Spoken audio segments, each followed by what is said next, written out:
But not even now would Trojans and Prince Hector have burst apart the ramparts' gates and huge bar, if Zeus, the master strategist, had not driven his own son Sarpedon straight at the Argives, strong as a lion raiding crook-horned cattle.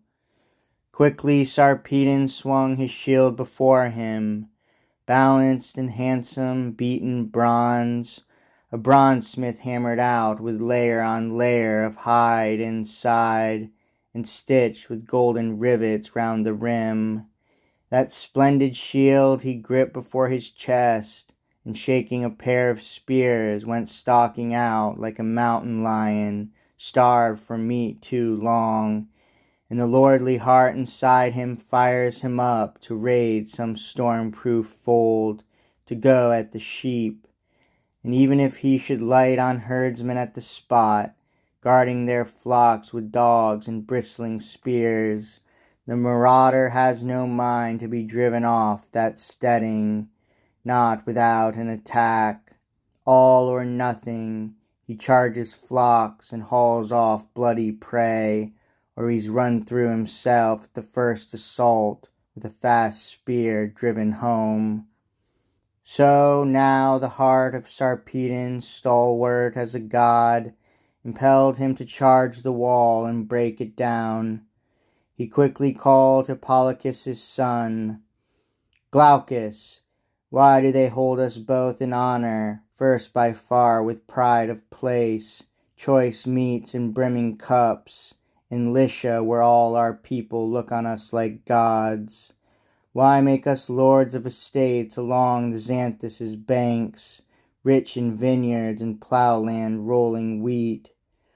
So that now the duty's ours, we are the ones to head our Lycian front, brace and fling ourselves in the blaze of war, so a comrade strapped in combat gear may say, not without fame, the men who rule in Lycia, these kings of ours who eat fat cuts of lamb and drink sweet wine, the finest stock we have.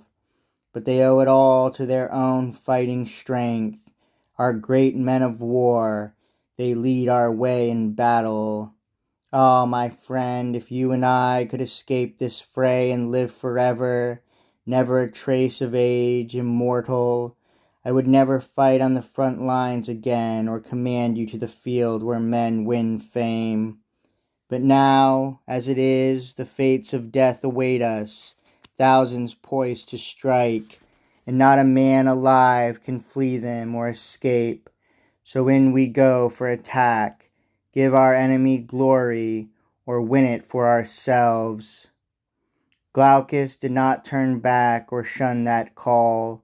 On they charged, leading the Lycians' main mass. And Peteus' son Mnestheus cringed to see them heading straight for his bastion, hurling ruin on. He scanned the Achaean rampart. Where could he find some chief, some captain to fight disaster off his men? He spotted the great and little Ajax, gluttons for battle, flanking Teusa fresh from his shelter, side by side. But Mnestheus could not reach them with a shout.